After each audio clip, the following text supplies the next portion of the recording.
Hi all, welcome back to my spoken English class. അപ്പോൾ ഇന്നത്തെ topic എന്ന് പറയുന്നത് ഏറ്റവും സിമ്പിളായ രീതിയിൽ നമ്മൾ ഡെയിലി ലൈഫിൽ യൂസ് ചെയ്യുന്ന കുറച്ച് സെൻറ്റൻസുകളാണ്. അതായത് ഇപ്പം നമ്മളോട് ഒരാൾ കുറച്ച് കാര്യങ്ങൾ ചോദിക്കുന്നു. ഫോർ എക്സാമ്പിൾ, ഇപ്പോൾ ഫോൺ ചെയ്ത് ചോദിക്കാറുണ്ട്. അതുപോലെ തന്നെ നമ്മളോട് ഇപ്പോൾ കണ്ടു കഴിഞ്ഞാൽ കുറച്ച് കാര്യങ്ങൾ ചോദിക്കാറുണ്ട്. അങ്ങനെയൊക്കെയുള്ള ഒരു കോൺവെർസേഷൻ രൂപത്തിലുള്ള കുറച്ച് സെൻറ്റൻസുകൾ. അപ്പോൾ വീഡിയോ നിങ്ങൾക്ക് യൂസ്ഫുൾ ആയിരിക്കും.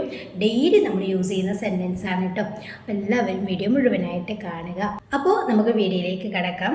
ഇപ്പോൾ ഫസ്റ്റ് നമുക്ക് ഒരു ഫോൺ കോൾ വരികയെന്ന് വിചാരിച്ചോളും. ഇപ്പോൾ നമ്മൾ ജോലിയൊക്കെ ചെയ്യുന്നിടയിൽ നമുക്കൊരു ഫോൺ കോൾ വരികയാണ്. അപ്പോൾ നമ്മൾ ആദ്യം ഹലോ ഹായ് ഒക്കെ പറഞ്ഞുകൊണ്ട് ഫോണൊക്കെ എടുക്കും. അതിനുശേഷം നമ്മൾ എന്താ ചോദിക്കാറ്? നീ എന്ത് ചെയ്യുകയാണെന്ന് ചോദിക്കും അല്ലേ. നീ എന്ത് ചെയ്യുകയാണ്, അല്ലെങ്കിൽ നിനക്ക് എന്താ ജോലി, അങ്ങനെയൊക്കെ ചോദിക്കാറുണ്ടല്ലോ. അപ്പം നമ്മളപ്പോൾ ചെയ്തുകൊണ്ടിരിക്കുന്ന ആ ഒരു സമയത്തുള്ള സംഭവമാണ് നമ്മൾ പറയുന്നത്. അപ്പം നീ എന്ത് ചെയ്യുകയാണ് എന്നൊരാളോട് നമുക്ക് ചോദിക്കണമെങ്കിൽ എങ്ങനെ ചോദിക്കുക? What are you doing? What are you doing അല്ലേ. നീ എന്ത് ചെയ്യുകയാണ്. അപ്പോൾ ആ ആൾ നമ്മോട് റിപ്ലൈ തരികയാണ്. ഇപ്പോൾ നമ്മൾ എന്താണോ ചെയ്യുന്നത് അത് നമുക്ക് പറയാം. ഫോർ എക്സാമ്പിൾ, ഇപ്പം ഞാൻ ഭക്ഷണം ഉണ്ടാക്കുകയാണ് അല്ലേ. ഞാൻ ഭക്ഷണം ഉണ്ടാക്കുകയാണ്, അതായത് ഞാൻ കുക്ക് ചെയ്യുകയാണ് എന്നൊക്കെ പറയാറുണ്ടല്ലോ.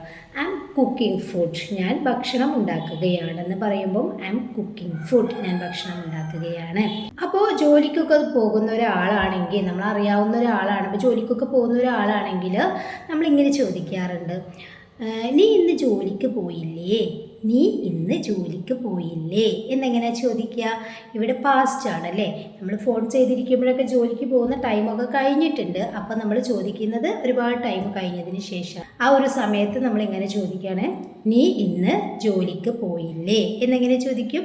Didn't you go to work today? Didn't you go to work today? നീ ഇന്ന് ജോലിക്ക് പോയില്ലേ? നെക്സ്റ്റ്, എനിക്ക് ഹോസ്പിറ്റലിൽ പോകാനുണ്ടായിരുന്നു, അതുകൊണ്ട് ഞാൻ ഇന്ന് ലീവ് എടുത്തു. എനിക്ക് ഹോസ്പിറ്റലിൽ പോകാനുണ്ടായിരുന്നു, അതുകൊണ്ട് ഞാൻ ഇന്ന് ലീവ് എടുത്തു. ഇതും കഴിഞ്ഞൊരു കാര്യമാണ് പറയുന്നത്. അപ്പം എങ്ങനെ പറയും? എനിക്ക് പോകാനുണ്ടായിരുന്നു, ഹോസ്പിറ്റലിൽ പോകാനുണ്ടായിരുന്നു. ഇത് നമുക്ക് പറയാനറിയാം അല്ലേ. I had to go to the hospital. എനിക്ക് ഹോസ്പിറ്റലിൽ പോകാനുണ്ടായിരുന്നു, അതുകൊണ്ട് ഞാൻ ഇന്ന് ലീവ് എടുത്തു. അപ്പം so I took leave today. So I took leave today. അതുകൊണ്ട് ഞാൻ ഇന്ന് ലീവ് എടുത്തു. അപ്പം I had to go to the hospital, so I took leave today. എനിക്ക് ഹോസ്പിറ്റലിൽ പോകാനുള്ളത് കൊണ്ട് ഞാൻ ഇന്ന് ലീവ് എടുത്തു. ഓക്കെ. അപ്പോൾ സ്വാഭാവികമായിട്ടും നമ്മോട് അവരെന്താ ചോദിക്കാൻ? എനിക്ക് എന്ത് പറ്റി എന്ന് ചോദിക്കും അല്ലേ. നമുക്ക് എന്തെങ്കിലും ഉണ്ടായിട്ടാണല്ലോ നമ്മൾ ഹോസ്പിറ്റലിൽ പോകുന്നത്. അപ്പം നിനക്ക് എന്ത് പറ്റി എന്ന് ചോദിക്കുന്നത് എങ്ങനെയാണ്? What happen to you? What happen to you? നിനക്ക് എന്ത് പറ്റി? ഇത് നമുക്ക് പല സിറ്റുവേഷനിലും നമുക്ക് ചോദിക്കാനായിട്ട് പറ്റും അല്ലേ. നിനക്ക് എന്ത് പറ്റി? What happen to you? നിനക്ക് എന്ത് പറ്റി? അപ്പോൾ ആ ആൾക്ക് ഇപ്പോൾ 2 ദിവസമായിട്ട് ശരീരവേദനയും പനിയും ഒക്കെ ഉണ്ട്. അപ്പോൾ ആളിങ്ങനെ പറയുകയാണ്, എനിക്ക് 2 ദിവസമായിട്ട് ശരീരവേദനയും പനിയുമാണ്. ഇതെങ്ങനെ പറയാം? എനിക്ക് 2 ദിവസമായിട്ട് ശരീരവേദനയും പനിയും ഉണ്ട് എന്നാണ്. I have been having body pain and fever for 2 days. എനിക്ക് 2 ദിവസമായിട്ട് പനിയും മേലുവേദനയുമാണ് എന്ന്. നീ ഹോസ്പിറ്റലിൽ പോയോ എന്ന് ചോദിക്കും അല്ലെ. അത്രയും സുഖമില്ലാത്ത ഒരാൾ നമ്മൾ അറിഞ്ഞു കഴിഞ്ഞാൽ നമ്മൾ ചോദിക്കാറുണ്ട്, നീ ഹോസ്പിറ്റലിൽ പോയോ എന്നെങ്ങനെ ചോദിക്കുക? Did you go to the hospital? Did you go to the hospital? നീ ഹോസ്പിറ്റലിൽ പോയോ?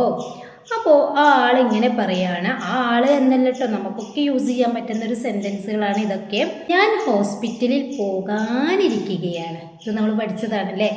ഞാൻ ഹോസ്പിറ്റലിൽ പോകാനിരിക്കുകയാണ് എന്നെങ്ങനെ പറയുക? I am about to go to the hospital. I am about to go to the hospital. ഞാൻ ഹോസ്പിറ്റലിൽ പോകാനിരിക്കുകയാണ് അല്ലേ. അവിടെ നമ്മൾ ഗോയിങ് ടു അല്ല യൂസ് ചെയ്യുക, എബൌട്ട് ടു ആണ്. കാരണം എന്താണെന്നുള്ളതൊക്കെ നമ്മൾ പഠിച്ചു കഴിഞ്ഞു. Okay. I am about to go to the hospital. ഞാൻ ഹോസ്പിറ്റലിൽ പോകാനിരിക്കുകയാണ്. ഓക്കെ.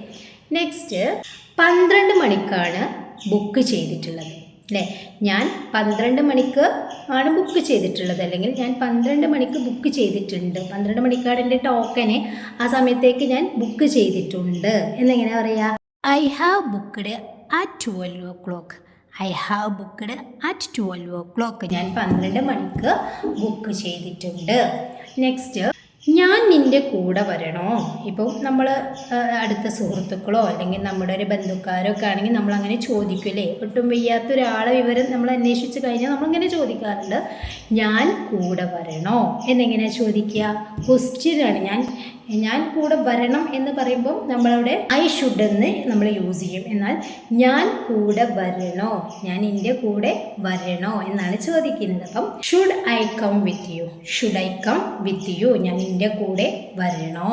ഓക്കെ, അപ്പോൾ നമ്മളിങ്ങനെ പറയാണ്, നമ്മളല്ല ഈ ചോദിക്കുന്ന ആൾ ഇതൊരു എക്സാമ്പിളായിട്ട് പറയാണ്, എൻ്റെ കൂടെ മകളുണ്ട്, ഞങ്ങൾ ഒരുമിച്ച് പോയിക്കോളാം എന്ന് പറയാറുണ്ടല്ലോ. നമ്മുടെ കൂടെ ആരെങ്കിലും ഉണ്ടെങ്കിൽ നമ്മൾ പിന്നെ അങ്ങനെ പറയൂ അല്ലേ?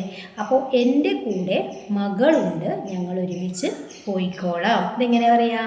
I have my daughter with me, we can go together, we can go together, ഞങ്ങൾ ഒരുമിച്ച് പോകാം എന്നാണ്. അപ്പം I have my daughter with me, എൻ്റെ കൂടെ എൻ്റെ മകൾ ഉണ്ട് അല്ലേ? ഐ ഹാവ് എനിക്കുണ്ട്, മൈ ഡോട്ടർ എൻ്റെ മകൾ, വിത്ത് മീ എൻ്റെ കൂടെയുണ്ട്. ഓക്കെ, വി ക്യാൻ ഗോ ഞങ്ങൾ പോകാം, ടുഗദർ ഒരുമിച്ച്, ഞങ്ങൾ ഒരുമിച്ച് പോകാം. ക്ലിയർ ആണല്ലോ? അപ്പോൾ ഇന്ന് നമ്മൾ ഡിസ്കസ് ചെയ്തത് ഏറ്റവും യൂസ്ഫുൾ ആയിട്ട് നമ്മൾ ഡെയിലി ലൈഫിൽ യൂസ് ചെയ്യുന്ന ചില സെൻറ്റൻസുകളാണ്. അതായത് ഒരാളോട് നമുക്ക് പറയാവുന്ന ഒരു കുഞ്ഞു കോൺവെർസേഷൻ എന്ന് പറയാം. അപ്പോൾ നിങ്ങൾക്ക് ഈ വീഡിയോ കണ്ടിട്ട് നിങ്ങളുടെ അഭിപ്രായം കമൻറ്റ് ചെയ്യുക. അതുപോലെ തന്നെ നിങ്ങളും ഇതുപോലെ ചെറിയ ചെറിയ സെൻറ്റൻസുകൾ പറയാനായിട്ട് ശ്രമിക്കുക കേട്ടോ. അപ്പോൾ ഒരാളോട് നമുക്ക് ഇതുപോലെ ചില സെൻറ്റൻസുകൾ ചോദിക്കാനും അതിന് ആൻസർ പറയാനൊക്കെ നമ്മൾ പഠിച്ചിട്ടുണ്ടല്ലേ? നമ്മൾ പഠിച്ച കാര്യങ്ങൾ മാത്രമേ ഇതിൽ നമ്മൾ യൂസ് ചെയ്തിട്ടുള്ളൂ. അപ്പോൾ നിങ്ങളും ഇതുപോലെ സെൻറ്റൻസ് ക്രിയേറ്റ് ചെയ്യാനായിട്ട് ശ്രമിക്കുക. അപ്പോൾ ഇന്നത്തെ വീഡിയോ നിങ്ങൾക്ക് യൂസ്ഫുൾ ആണെങ്കിൽ ലൈക്ക് ചെയ്യാനും ഷെയർ ചെയ്യാനും മറക്കരുത്. ചാനൽ സബ്സ്ക്രൈബ് ചെയ്യാതെ കാണുന്ന പുതിയ കൂട്ടുകാരുണ്ടെങ്കിൽ പ്ലീസ് ചാനൽ ഒന്ന് സബ്സ്ക്രൈബ് ചെയ്ത് ബെല്ലൈക്കണും ഓൺ ഓപ്ഷനും ക്ലിക്ക് ചെയ്ത് വെക്കുക കേട്ടോ. പിന്നെ ഇന്ന് ചിലപ്പോഴേ ലൈവ് ക്ലാസ് ഉണ്ടായിരിക്കുകയുള്ളൂ. ഉണ്ടെങ്കിൽ ഞാൻ നോട്ടിഫിക്കേഷൻ വിടാം, നിങ്ങളെല്ലാവരും പാർട്ടിസിപ്പേറ്റ് ചെയ്യുക. ഇല്ലെങ്കിൽ നാളെ നമുക്ക് ലൈവ് ഇടാം കേട്ടോ. അപ്പോൾ ശരി, നെക്സ്റ്റ് വീഡിയോയിൽ കാണാം. Thank you so much.